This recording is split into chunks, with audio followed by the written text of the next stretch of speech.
So before I introduce this evening's speaker, I just wanted to say thank you to the Associated Students of Clark College who generously fund this program, as well as the Art Talk Committee in the Art Department for putting together the series of speakers.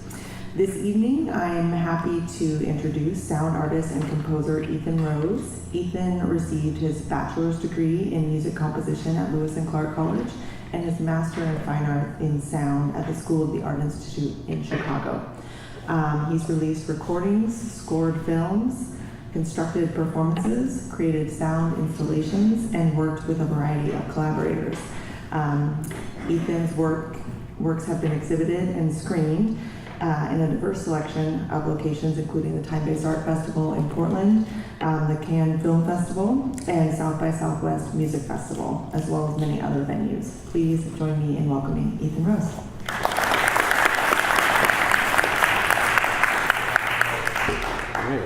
Great. Well, thanks for having me here. I'm happy to talk to you about my work, and I have quite a lot of projects to go through, but I'm also just happy to answer questions if something jumps out at you as we're going along, so just let me know.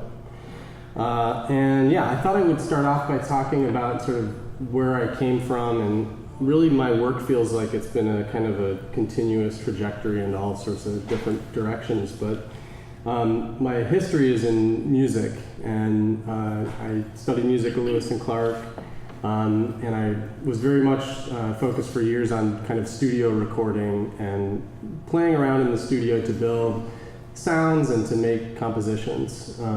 And this is a collection of albums from that period. This is like really I was releasing music I think from like 2000.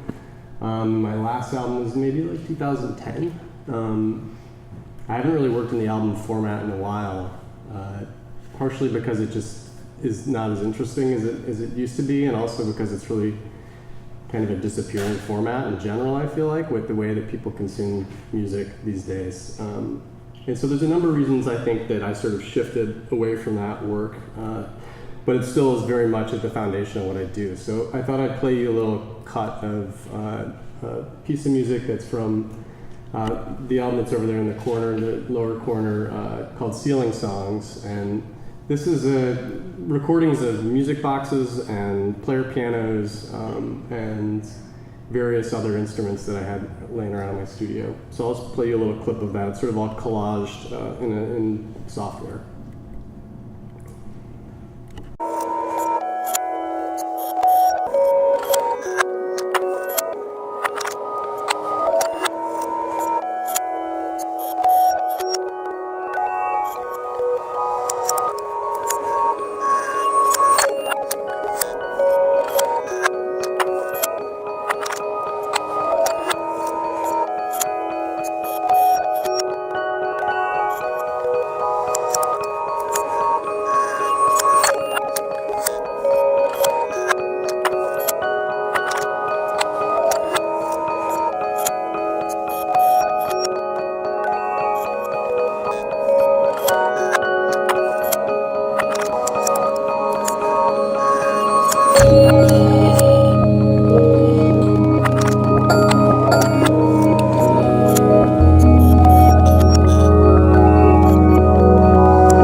And that goes on for like 20 minutes, so we're not going to listen to the whole piece.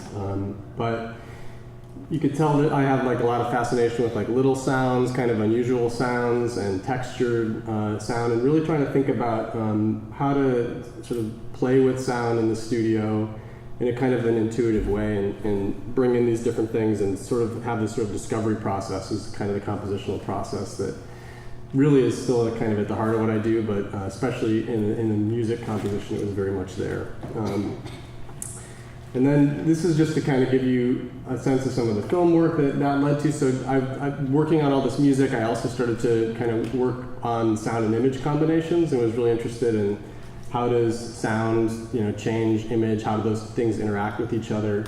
And so I professionally was doing some advertising music as well as feature film scores as well. along with short films. And yeah, so we'll come back to that, but this idea of like this sort of cinematic and thinking about music from like a cinematic perspective was really interesting to me, and still is. So I thought I'd show this image, which is a music box, and maybe you guys have seen the inside of a music box before, but basically those are the times there on the side, those things that are kind of the forked ends, and as that little drum rotates, it plucks each note on the music box, and that's how it plays back the sound. And I found these music boxes at this store called Wacky Willie's, which if anybody's been in the kind of Portland area for a while, you may know of it. It used to be like over on 23rd and Bond, and it was like a surplus store, and they had all kinds of junk. And so I went in there one day and I found all these music boxes, like 30 of them, and started to just kind of play with them in my studio. And I found that if I bent back the times, so you can see that a lot of the times are kind of pulled back, then when I would play back the composition, it would be this much sparser version of the original composition. And you'd also get all of the sort of little machine noises that would happen, would become more prominent along with those few notes that were left. And so I wanted to share this because it was, for me, it was kind of like it really opened up a way of thinking and connecting with sort of materials and how to think about sort of materials in a sonic way. There was a lot that interested me about these music boxes. One, I could like physically handle them and I could kind of play with them materially. And also, they're historically very interesting in terms of, I'm working in studio recording, and that's recorded sound. And really this is like the first version of recorded sound. Even though the sound isn't recorded, the musical performance is actually a recording that plays back the sound physically right there. So for me, it had this interesting connection to kind of the history of sort of recorded music and sort of recorded performance. And I really kind of like this idea of interactivity, like interacting, having a dialogue with the material, in the same way that I would kind of approach the way that I would use these recordings in my music composition, where I would sort of bring these materials in, see what they did, see kind of where they wanted to go, and work with them in this very sort of intuitive, formal process. So this was almost like a physical version of that. And around this time, I started working with player pianos and music boxes, and I was kind of frustrated in terms of how to perform this music. So I was working in the studio, which to me was like this really kind of cloistered space away from the world, in a very kind of specialized space. And I was working with all these sort of interesting instruments that I was affecting and changing, but I didn't really know how to perform this in any kind of live way or share it with an audience in its sort of fullness, with not just the sound, but also the physicality of the material.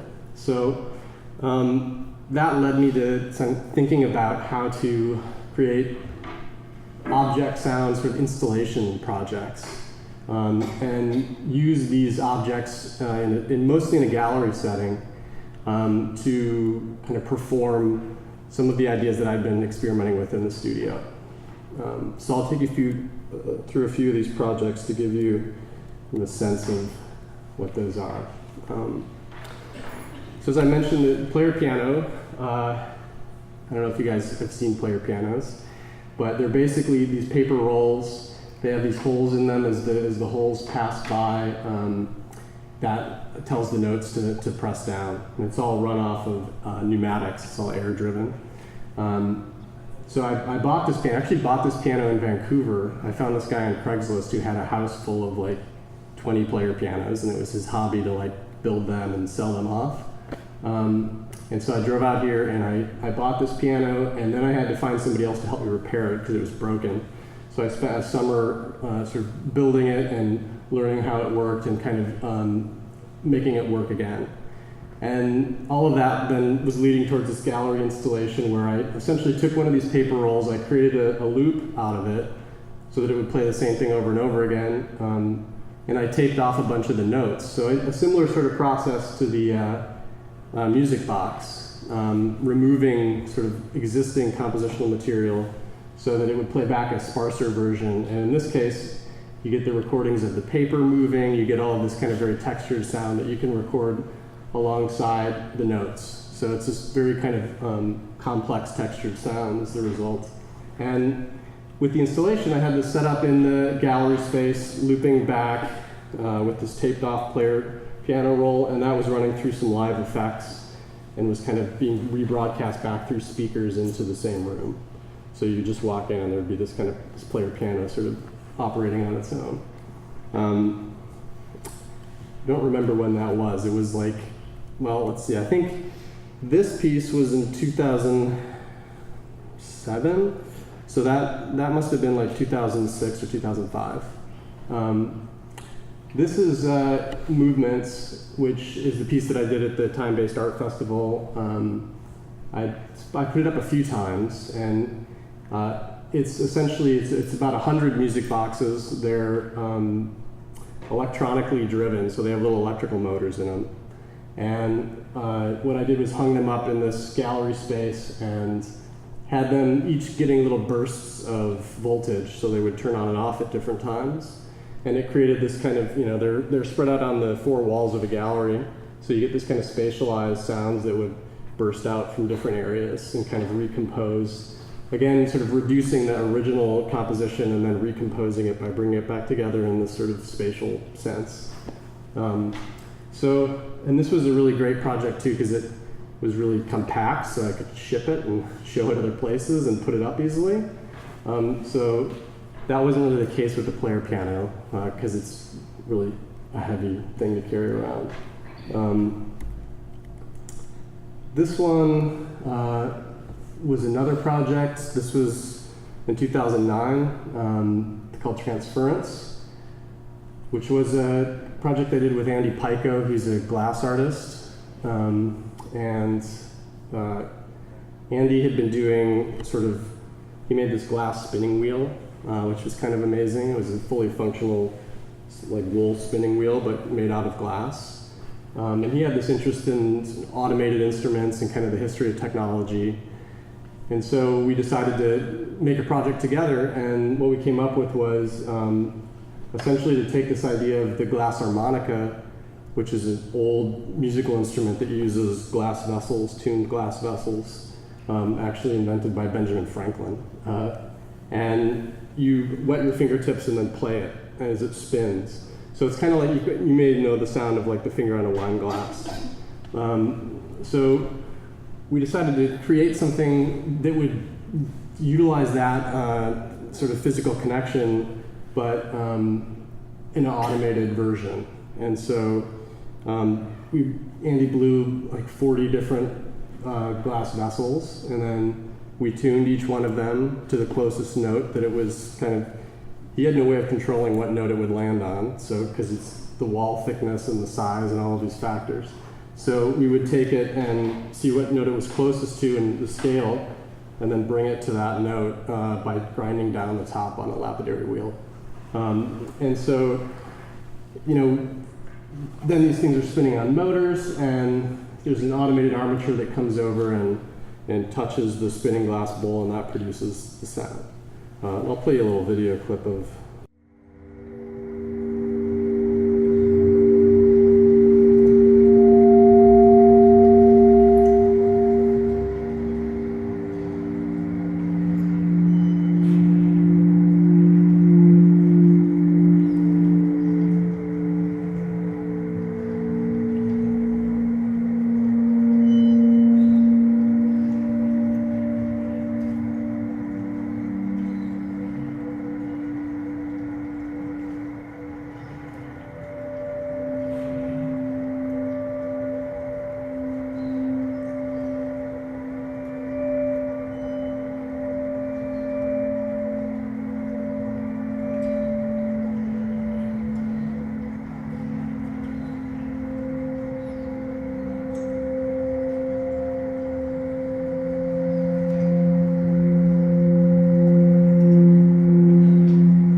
just like the kind of formal structure of like a compositional strategy like that is similar to what I would do in the recording studio.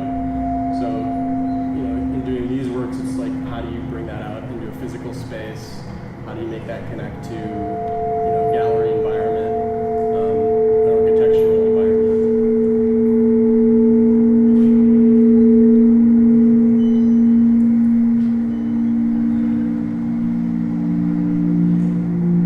This was a really epic project for us.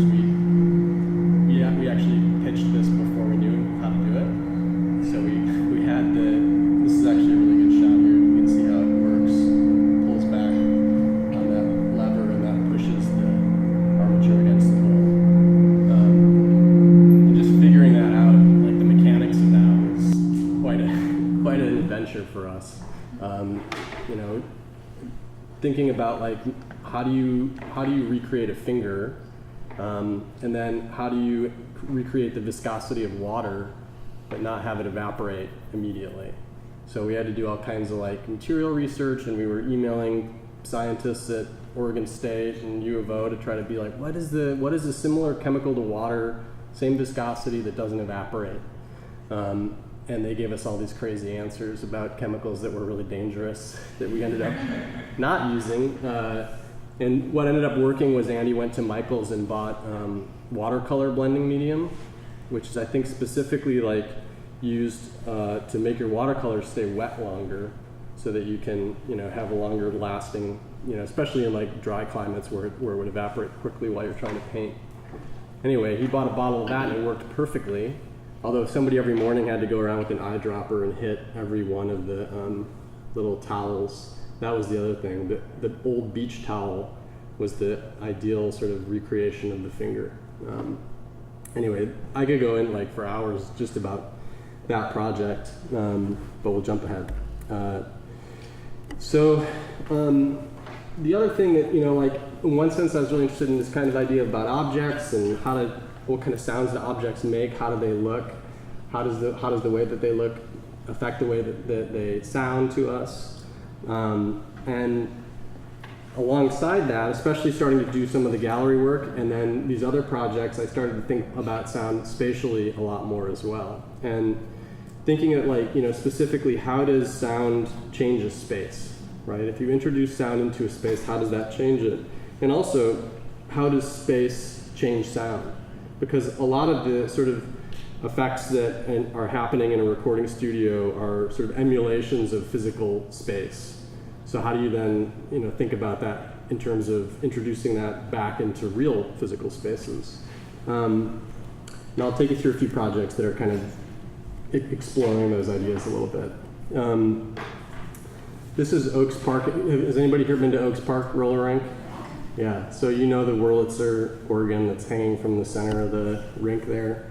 I think Keith Fortune may still play it on Sunday nights, so if you haven't gone, it's worth going and checking it out. And what it is a huge 1926 Wurlitzer that it's a theater organ. So during the silent film era, they had these organs essentially at every movie theater or the big movie theater houses. And it was a way for one person to essentially have an orchestra at their fingertips and be able to play, these pipes that had big drums on it, has xylophones and sleigh bells and all these different sounds that one person can control from a central console. And it also has there's a little button you can touch with your foot and it blows a whistle in water way up in the thing and makes it sound like a bird is chirping. So somebody in real time would be watching this movie and just kind of scoring it and doing sound design for it as well using this instrument.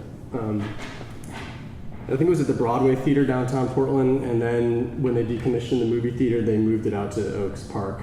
Again, thinking about the history of technology, which is a thing that's been of interest to me in terms of sound and recording, this was like the first sampler, right? It was like if you took a sampler that instead of having like a little microchip computer, it was like a sampler that was half the size of this room that allowed one person to control all these different kinds of sounds. So I thought that was really interesting, and it was also just such a unique site. I mean, there's a roller skating rink, and there's a whole subculture there of professional roller skaters, which I didn't even know existed. but it's like figure skating, but it's all done on roller skates. So anyway, here's a little clip. Essentially what I did there was made recordings of the organ over the course of months, built those into an album, and then did a performance there sort of with the reworked sounds of the organ and the organ live, and had people roller skate. So this is kind of a clip of the sort of making of piece.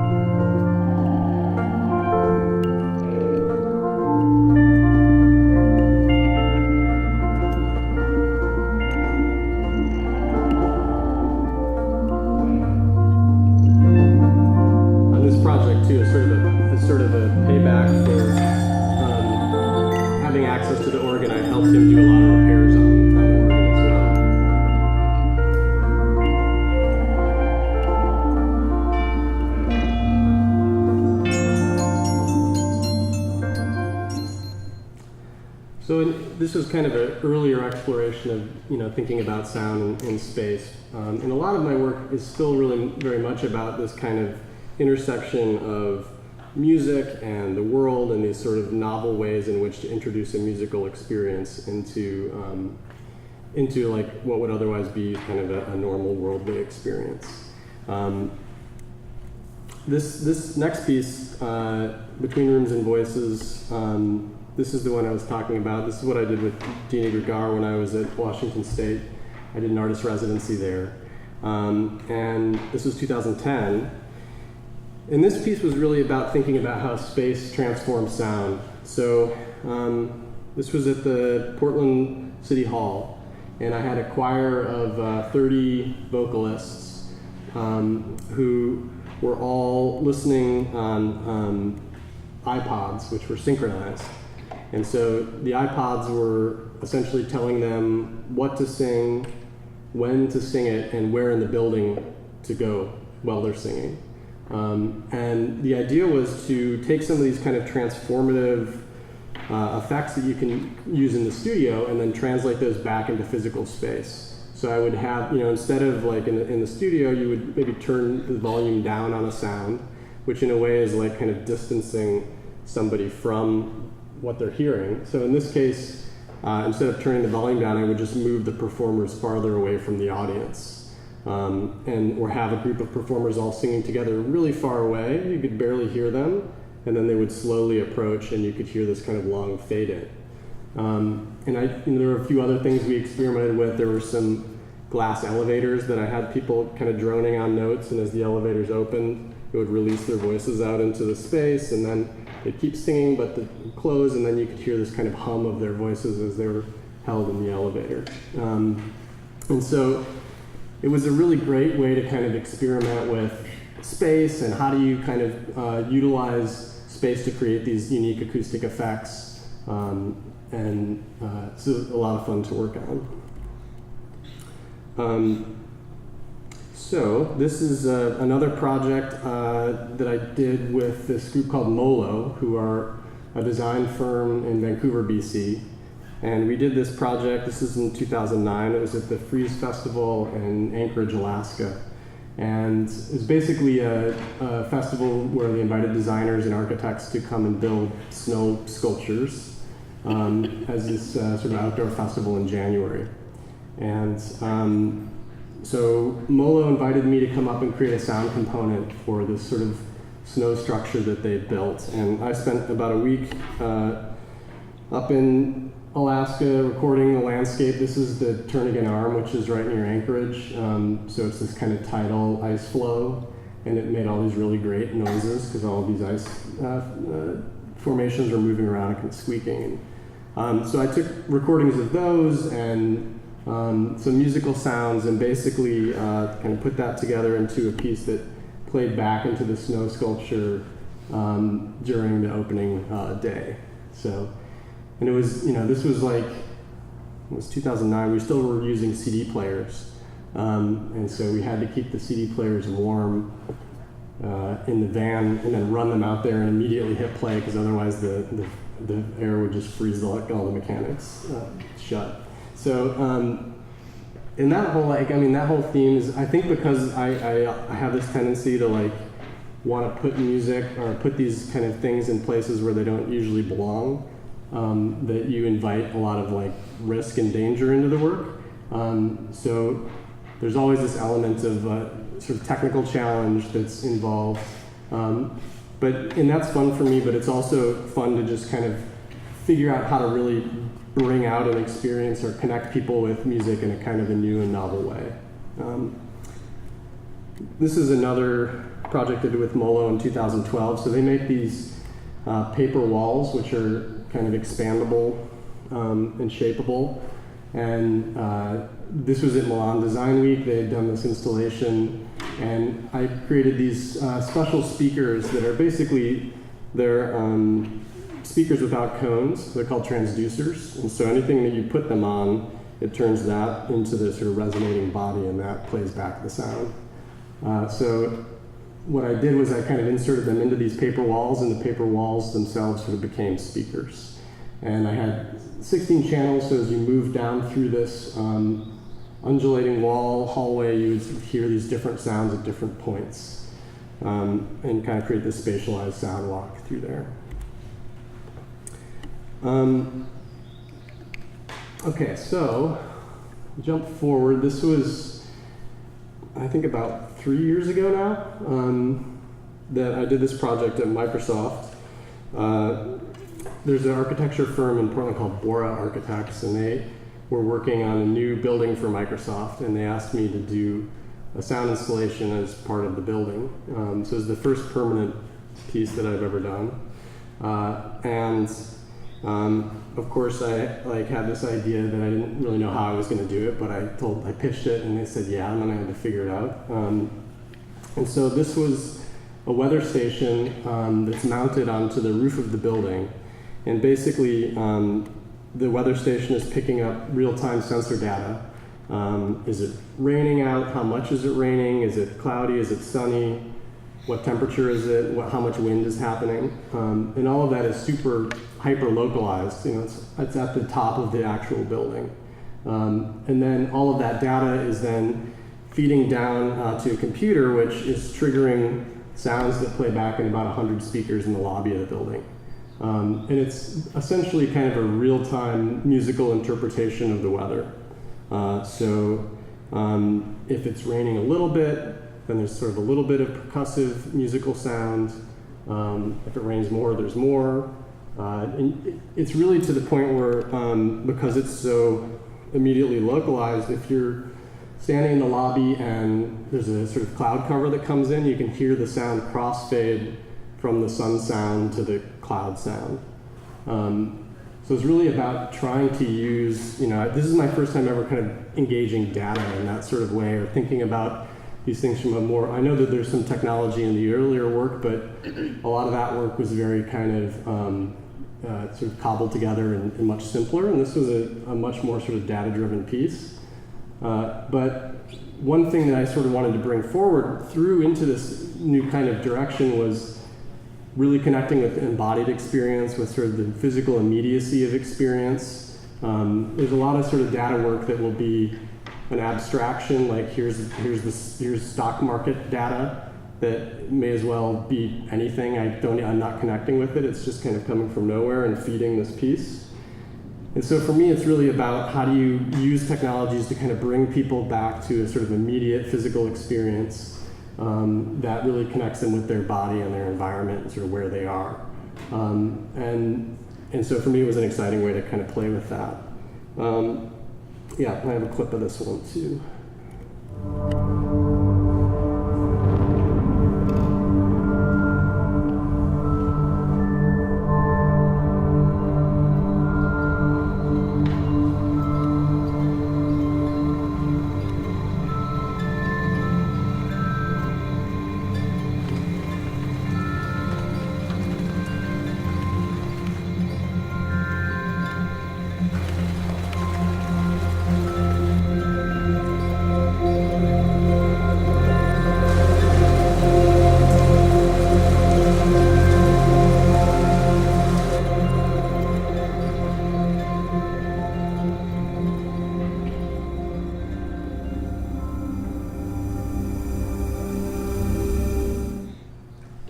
just a little wind there at the end. It's a shortened clip.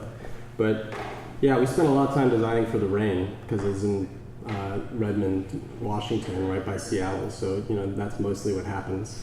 And we really wanted to create like a detailed thing. And I'm saying we because this was a project that I started to work with a couple of other people on. Like I said, when I pitched it, I'm not a coder. I've done very rudimentary like programming and coding, but I hadn't done nearly enough to pull off something like this. But I knew enough about coding that I knew that this could be done by somebody. So I had to find those people, and there's a group in Portland, it's actually a national group, but in Portland specifically called DorkBot, which is, their tagline is like people doing weird stuff with electricity. And it's basically, a collection of different people, different age groups, different skill levels who get together once a month and share projects and basically nerd out on stuff. And somebody I knew of this group and put me in touch with the people there, and the two of them was Jesse Meehan and Jason Plum, who at that point were running the group, helped me pull off that Microsoft project, and I had a lot of fun working with them.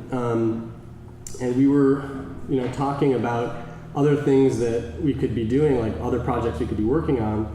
And we developed essentially this idea to start up a studio, and the studio is called Parallel. This is fairly new. We've been doing this now about 2 years.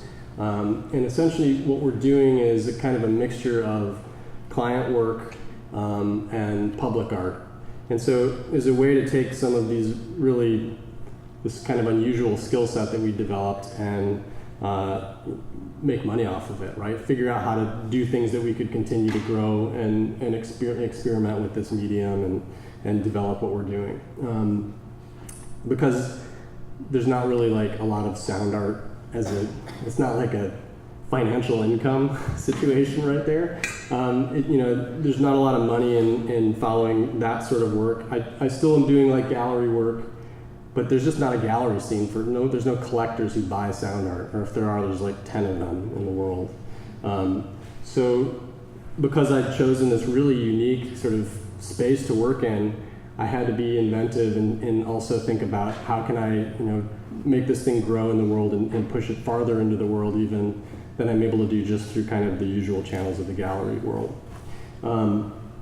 So I'll show you a few things that we're doing, and essentially our concept is sound design for the built environment. So how do you use sound as a design element, either architecturally and in temporary spaces and in permanent work. Yeah, I'll show you some work. Much of it is in the kind of same vein, but there's a few pieces that are much more sort of commercial and client driven. And then we'll be done. We're getting there.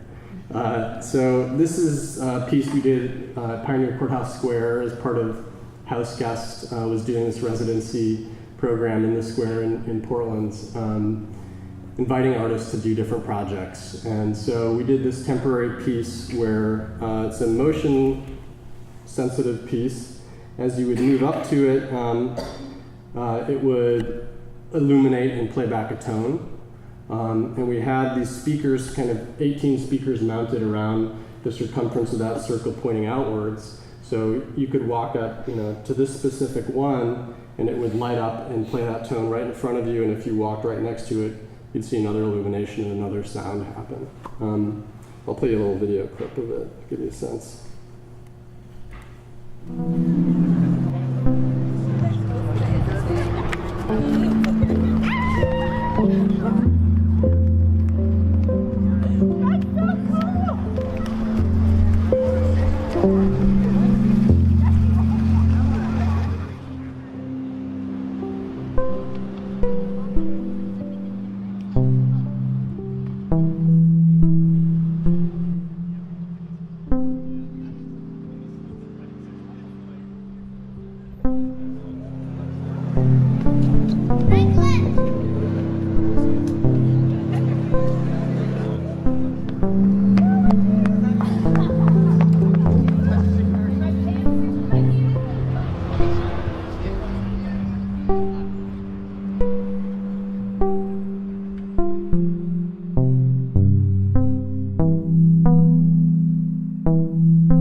pay any of those people to do that stuff. They just that was just what they did, and to me it was like, that's really it's still kind of at the heart of what I want to do, is create these kind of unique experiences that allow people to essentially behave like children in a way, right, and reconnect with that kind of joyful space.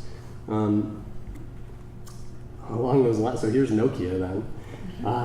So this was a project we worked on with Second Story. I don't know if you guys know Second Story. They're a really interesting studio and a pretty large firm that does mostly exhibition design for like museums, and they do some kind of big corporate projects like this. But they do really great work. And we connected with them, and they invited us to create basically a sound design for this product release of the Ozo camera, which is a VR camera that Nokia put out. This was about 1.5 years ago.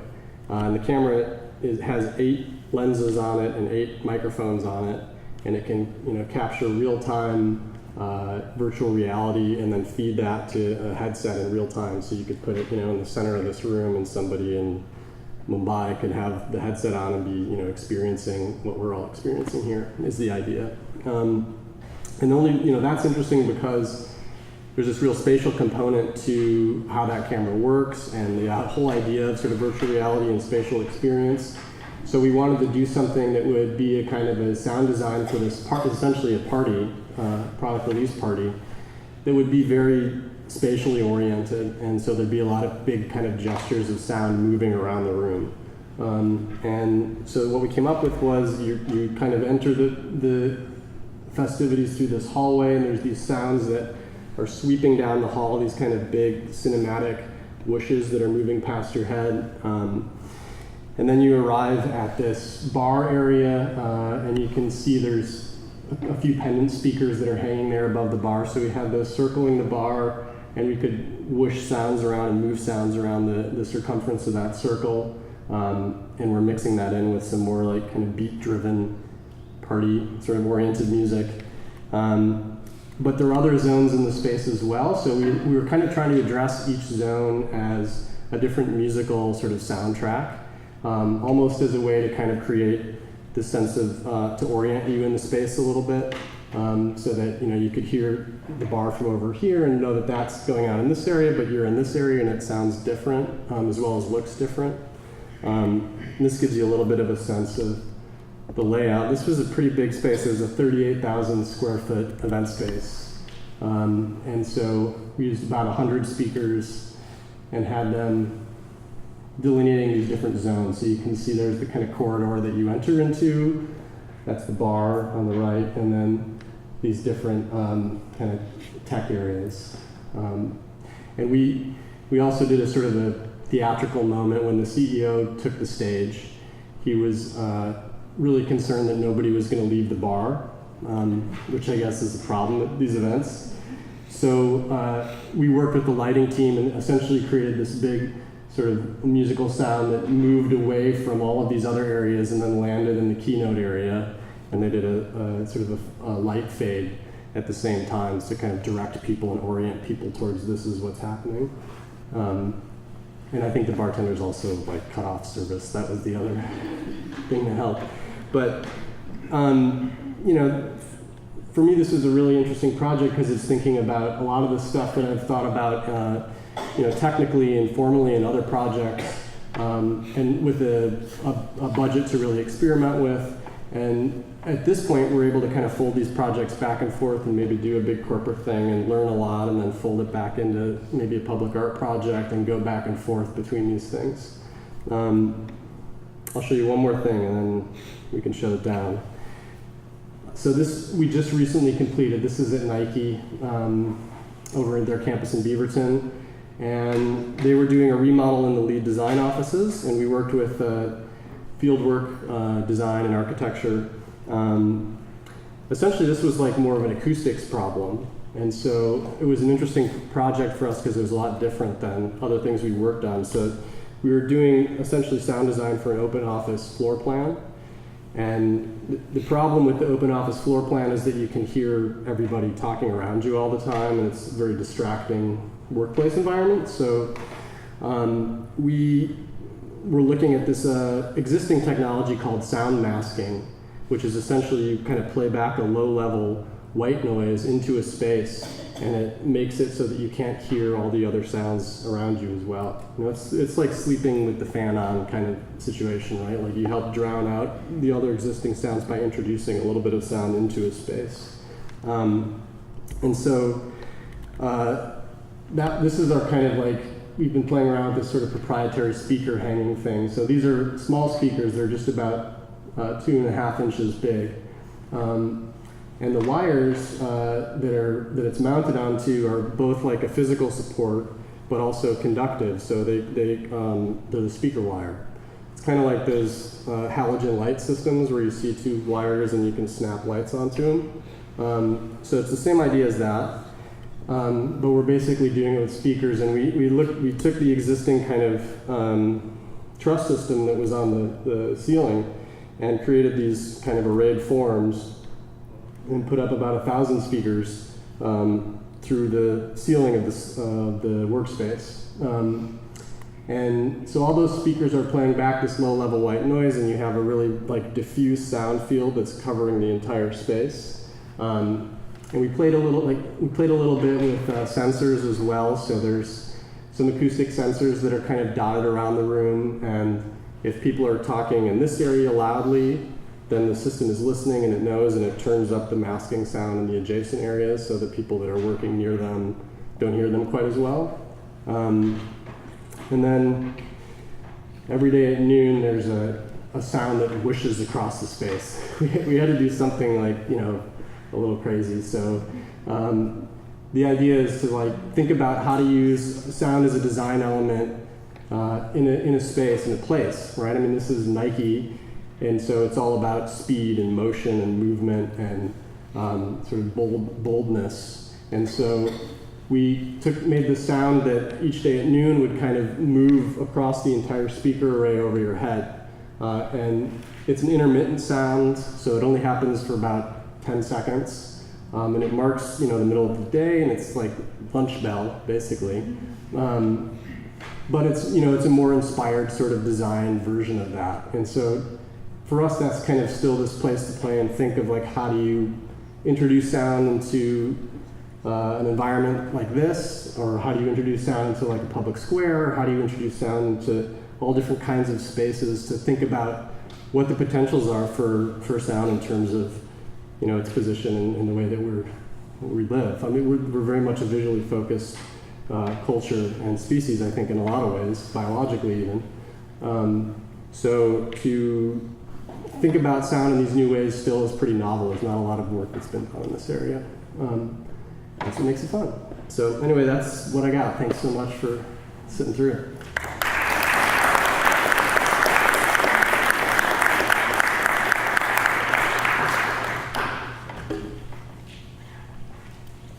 I guess I'm doing questions, maybe? Are we just hanging out? Yeah. Might be a real stupid question. What do you mean when you say textured sound? Yeah, no, that's a great question. So most of the ways that we can talk about sound and that we think about sound are through music, or maybe through spoken language. And music is, at least in terms of Western music, is codified by pitch and by rhythm, and sometimes by timbre. And timbre is kind of the beginning of talking about sort of like the texture of a sound.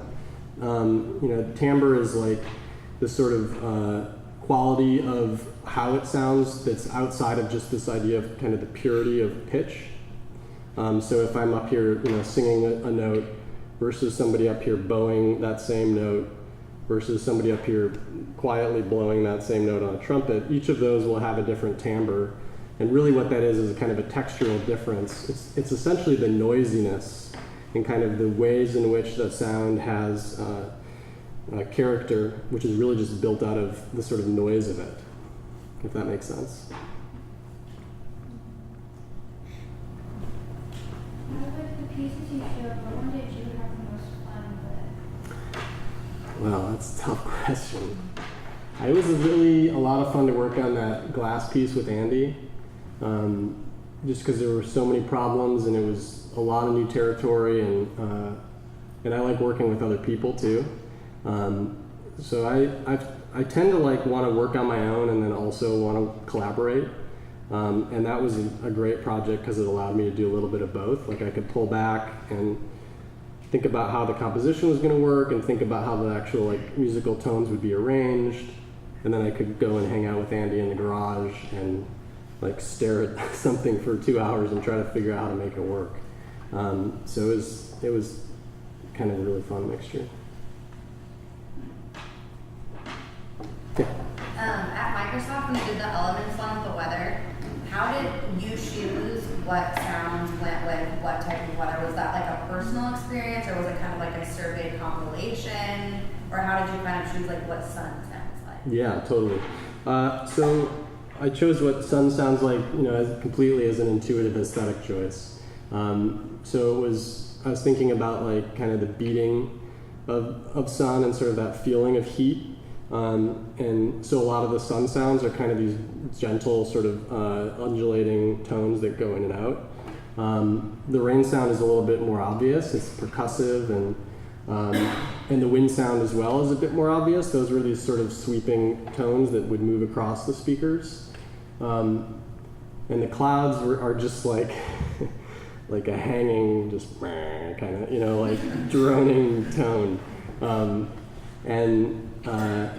They change based on temperature. So really how it's composed like musically is that the lower temperatures are lower in pitch, and then as the temperature increases, it like essentially goes through this chord progression and gets higher and higher in pitch. With the idea being that when you're cold, those low pitches seem to like have that kind of slowness that cold sort of induces, and the hot is kind of brighter and warmer and faster. But we also, I looked at weather data, I got on Weather Underground, and it had a great sort of historic data of the weather in Redmond, Washington from the last 10 years. And so I could figure out what are the weather extremes, what are the general, what is it generally like, and how often does it rain 3 inches, and because we have our sort of Easter egg in that piece is that if it's really pouring rain, then the piece gets kind of loud and intense. So generally, it's pretty subdued. But we wanted to match the sort of intensity of the event of when it is really pouring rain, which only happens, like a few times a year, if that. So really thinking about like the data side of it, and then aestheticizing that, essentially. I was wondering what sort of feedback and how people give you feedback for projects that you do like that. It looks like when you set up the motion activated piece that you did with like the light rods around, you got like instant feedback because it was based on people's movements and how the sound came back. So that was pretty fun, but I was wondering what other ways people give you feedback for your work. Yeah, it's a great question. Well, so the corporate environment stuff that we've done is really hard to get feedback for because it's like a giant bureaucratic beast, and so it's really difficult to figure that out. But it's something we'd like to, do more of. I mean, I'll like call back to the client or email the client and check in, and generally it's like, yeah, it's great, or but we don't get a lot of like quantified feedback.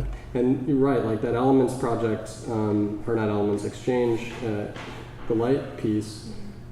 We designed that one also, for the immediacy. The Microsoft weather piece is so slow that it's weather, so you have to experience it like over the course of months until you really start to connect with it. People have asked me like, "Oh, can I go check it out?" I'm like, "Well, you could, but it would just be playing like one sound." You really have to visit the building again and again and again for the piece to slowly open up. And so in thinking about like how to design the pieces, it's also about like what's the interaction point and how are people going to interact with something like this. But if you have ideas on how to quantify response, I'd be happy to hear them. Yeah. Okay, so when you say tone, do you mean like when you put the produce these pieces, do you exactly like use like a musical score exactly to put them together, or do you go more by ear? It's so yeah. I mean, I studied music but I'm no like sight reader, and I pretty much focus on the by ear, and that's also related to this idea of like textured sound, and there's really being able to think about it in terms of recording, where I can just grab these elements and put them together and immediately hear how they sound, versus sort of the old style of composition, you know, in Western music from like the 1900 back, which was you wrote it all down, kind of imagined how it might sound, and then it was performed as an afterthought. So it's a kind of a new, technologically driven thing to be able to compose in a way where you can get that immediate feedback and really connect with it like that.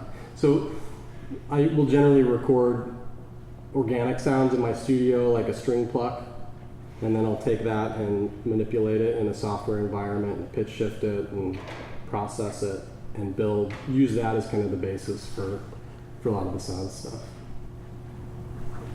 How long does it take you to come up with an idea for a project?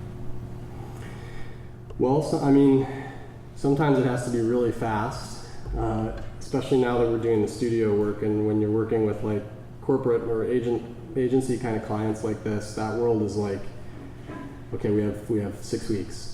And the piece that we did with the light in Pioneer Courthouse Square, we had about 6 weeks to turn it around. And so me, Jesse, and I went to the square and sat and like looked at it and had a brainstorming session at the site and basically came up with that loose concept. I did a SketchUp drawing within a week.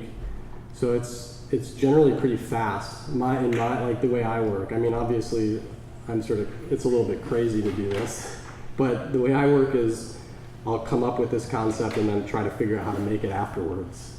And I don't know that I'd recommend that, but it works for me, and it's just how I work. Yeah. Went back. When you do score for the films, I notice with a lot of your stuff that it's kind of a lot of sound manipulation. How often do you coordinate with the sound designer for the film when you're working out the score for the film? Yeah, so that's varied on project to project. There's one of the I've done 3 features with this woman Ursula Antoniak, and each one has been a different process. The first one that we worked on, she sent me the script.